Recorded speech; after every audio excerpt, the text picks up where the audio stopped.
On tonight's Wildcast, how the recent ICE protests affect Tucson locals as well as how students react to U of A admission decisions. And later, how the community inspires artistic exploration through the study abroad fair and museum yoga. Wildcast starts now.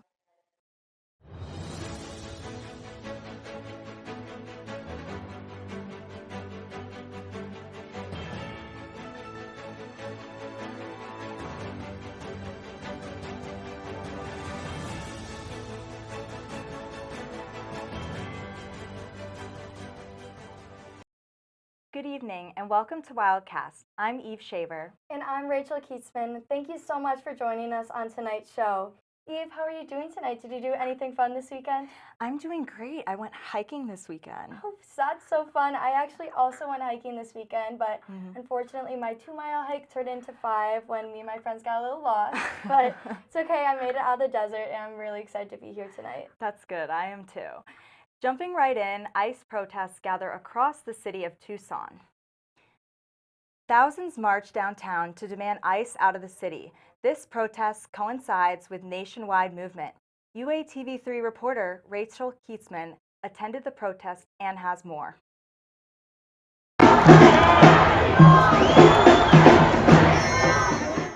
Thousands of Tucsonans marched downtown Friday as a part of a nationwide protest against ICE. The protests come after 2 Minnesotans were killed by ICE this past month, rallying the nation in support of the state and voicing their opposition. The crowd marched from the UA campus mall to the federal building, meeting up with another protest along the way. Here's what one protester had to say about the march. It's just gotten to be way more than anybody can handle. I don't sleep hardly. My dad fought in World War II against the Nazis, and what's happening in our country, there's been a lot of suffering and around the world, but with us we have to fight for our democracy now, and it's really scary. So yeah, I'll be doing everything I can. Across the city, over 50 businesses shut down for the day in solidarity, and 21 Tucson schools closed for expected staff shortages. The protest also comes after Tucson Mayor Regina Romero announced that she is drafting an ordinance that will block ICE from using city property. I'm hoping people can hear our voices and we can start kicking out ICE. That's why we're here. We don't want ICE in our towns. We don't want ICE in our cities. For UATV3, this is Rachel Keatsman. While the Tucson community responds to ICE, they also react to changes in the U of A admission policy. Many families and applicants face surprises in response to these changes and raise concerns after facing rejection. The university claims to have received the most academically competitive pool of applicants to date. Their admission website emphasizes the importance of extracurriculars and the application essay. This is alongside academic factors like GPA to give students a fully comprehensive review. The university also continues its assured admission program for in-state students. The admissions policy is not the only thing that faces change, as South Rec receives a new makeover. The University of Arizona's South Recreational Center unveils a newly designed gym floor. This is part of their facility improvement projects in which work began just before the gym's winter break closure. The design was created by student graphic designer Ricky Zazoya along with faculty members Yvette Maritza and Jill Scott. Faculty states it was exciting to allow a student to leave a lasting mark on campus. This new addition is now available for South Rec visitors to see. Moving into the next segment of tonight's show, how the community inspires creative exploration. From a study abroad fair about increasing experiences to yoga inside of a museum exhibit, there will be more after a short break.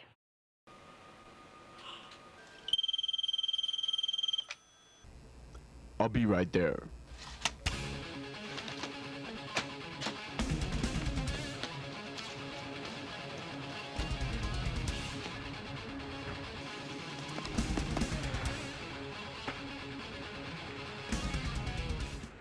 Thanks, cameraman. You're my hero.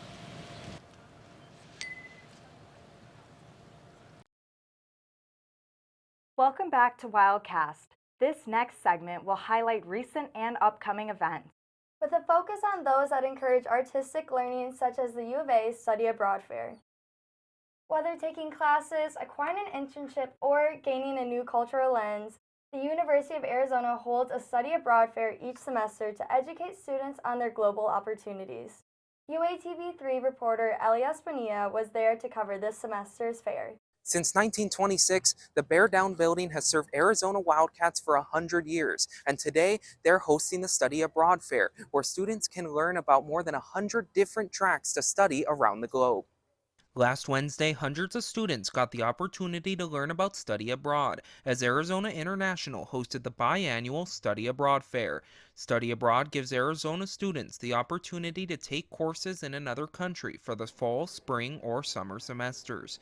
They offer opportunities to travel to over 20 different countries with a variety of different tracks depending on your major. Whether it's an Arizona Abroad program or a faculty-led trip, the Study Abroad Fair gave an opportunity for Wildcats to survey their options and even learn from those who have already been. For Malia Hayner, she's been on not one, but 2 study abroad trips already. Now she's a study abroad peer advisor, and she wants to help students get the most out of study abroad. I feel like a lot of people come to us and they're really nervous about, leaving their families or leaving the place that they're comfortable in. And I would just say, to go for it. I've experienced so many amazing things. I made so many new friends. I got internship opportunities, and I've gotten so much professional, academic, and personal experience from study abroad. I really feel like it's made me who I am today. The chance to study abroad is not limited to any student. All majors and minors can study abroad. For example, Malia's booth was to study abroad in Athens. She says it's a program that's open to almost everyone. A big part of that is science classes, which is kind of rare. I'm a physio major, so I know there's not a lot of places that science majors can go and take classes abroad, but Athens has a lot to offer there, as well as music, math, engineering, humanities, all the different classes. For those worried about finances, Study Abroad has students covered. They offer a wide range of study abroad scholarships and work closely with students with existing scholarships as well. Any of our regular merit scholarships can generally apply towards our study abroad programs, as long as they're an eligible program. Dorrance study abroad programs also apply. For students like Camila Castanon, she's never studied abroad. However, the Junior Study Nutrition and Dietetics says that studying abroad allows her to take the Mediterranean Diet and Health program, which is in Verona, Italy.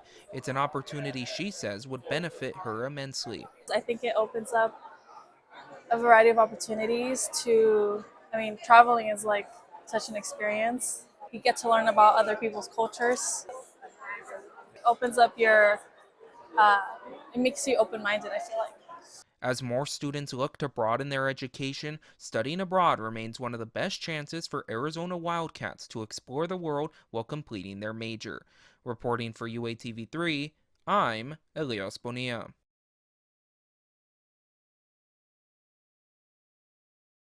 Students are not the only ones traveling as a beloved organization moves locations. Tucson owns Ben's Bells is inviting the community to celebrate their expansion this Saturday at Main Gate Square. The event, called A Kind Move Just Steps Away, commemorates a new chapter for the nonprofit as they move from their original studio to a new location near campus. The celebration includes many creative, hands-on activities.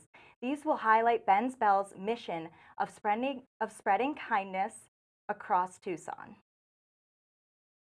While Ben's Bells spread messages through art, so does the UAMA with Museum Yoga. The University of Arizona Art Museum held a yoga class in their newest art exhibit. UATV3 Chrissy Russell attended the event and has more on the mission and the lasting message of the event. Hello everyone, Christy Russell, student reporter here at the University of Arizona Museum of Art, where today a yoga class is taking place in an art exhibit to promote body positivity. At the University of Arizona's Art Museum, UAMA, a yoga class was held to promote body positivity in the aging process. This was done through the showcasing of an art exhibit by Bailey Dugan called Ways of Seeing. Instructor Asia Haymore has more to say about the event. I reached out to UAMA asking if they would be interested in doing a yoga exhibition, and they ended up being very receptive towards it. So we were brainstorming. They let me know that they were doing this Bailey Dugan exhibition, and it just all fell into place.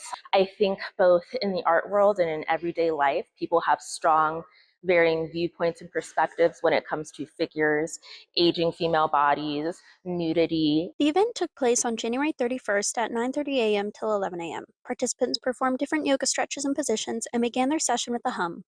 This event was free for University of Arizona students, but cost $10 for general admission and $5 for UAMA members. The coordinator Miriam spoke to me more about the event.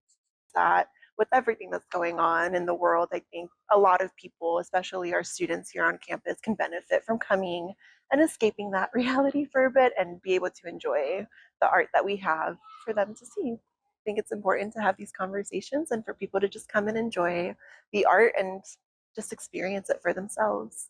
What started as an event meant only for staff members became something open to everyone interested in yoga and art combining into one. They hope for this event to recur another time so long as this first event was successful. That's all I have for you today. Once again, I'm Christy Russell reporting for UATV3. Have a great day.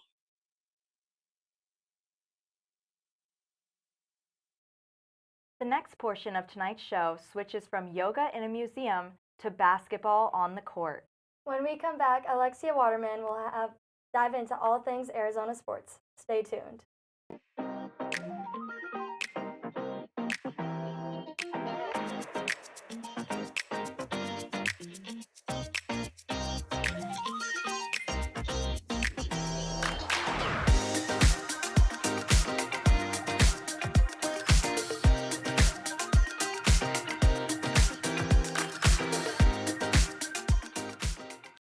Welcome back to Wildcast.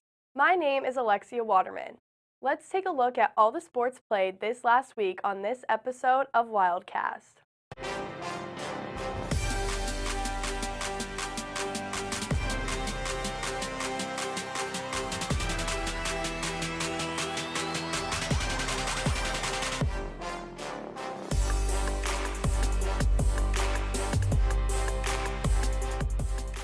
Arizona women's basketball team fell to Oklahoma State, 88-69 at McKale Center. Arizona stayed close early, trailing just 21-18. After the first quarter and briefly taking a 5-point lead midway through the opening period. Momentum shifted in the second quarter when Oklahoma State went on a 12-0 run and took a 46-30 lead into halftime. Wildcats responded after the break, putting up 19 points and attacking inside. However, Oklahoma State continued to answer, shooting 55.6% from the floor and controlling the boards with a 36-25 rebounding edge. Sumaya Sukapong led Arizona with 25 points, including 5 three-pointers while playing all 40 minutes. Nora Francois added 11 points and Cameron Kitchen chipped in 10, as Arizona shot 48% from the field and 50% from deep. Despite a strong 20-point fourth quarter, the early deficit proved too much to overcome. The Wildcats now turn their attention to Kansas State as they continue Big 12 play. While the women continue to battle through conference play, the men's team is making history. Saturday's rivalry matched up in Tempe proved once again that this season is something special in Tucson. The University of Arizona men's basketball team defeated rival Arizona State 87-74 Saturday in Tempe. The win keeps the Wildcats unbeaten at 22-0 and sets a new record for the program, which is the best start to a season. U of A and Arizona State's long-standing rivalry added extra energy to the matchup inside Desert Financial Arena. The game was tied 38-38 at halftime before Arizona took control in the second half. The Wildcats shot 60% after the break and outscored the Sun Devils 49-36. Freshman Koa Pete led the way with 21 points, while Braden Burris added 17. Mo Krivas finished with 15 points and Jaden Bradley posted 10 points, 6 assists, and 4 steals. Arizona dominated in the paint, outscoring ASU 50-20 and winning the rebounding battle 47-32. The Wildcats built their largest lead of 20 points, late sealing the rivalry win. Arizona returns to McKale Center on Saturday to face Oklahoma State. From the court to the mat, Wildcat athletics continues to shine across campus. The University of Arizona Gymcats placed second Friday night with 195 at BYU in Provo. The Cougars edged Arizona with a 196.300 in a competitive dual meet. Arizona won 3 of the 4 events, showing the depth and consistency the Gymcats are becoming known for. Abigail Martin led the way, finishing first on beam and in the all-around with a 39.325. Emma Strom captured the floor title with 9.925, tying her career high. The Gymcats opened on bars with a 49.025, led by Sadie Smith's career best 9.85. Arizona followed with a 48.650 on vault, highlighted by Jessa Jacking's 9.825 on floor. The Wildcats posted a 48.825 behind Strom and Martin's strong routines. They closed on beam with a 48.750 anchored by Martin's season high, tying 9.90. A lineup known for handling pressure, Arizona continues to build momentum this season, relying on young talent and strong team chemistry as the Gymcats chase a big conference finish. That's all I have for Wildcast Sports right now. Make sure to go watch Wednesday's starting lineup, where we'll have an in-depth look into all of your favorite sports on campus.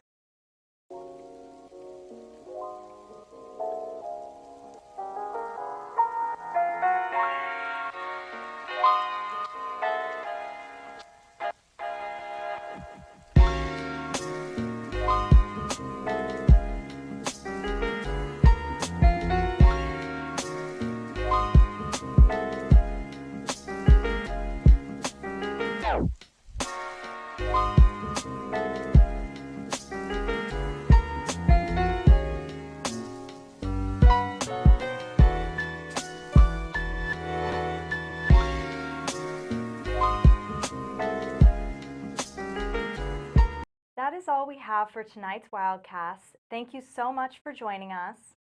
Be sure to like us on Facebook, follow us on Instagram, and subscribe to our YouTube channel to catch all of our upcoming shows. Once again, I'm Rachel Keatsman. And I'm Eve Shaver. Have a great rest of your evening, and remember to bear down.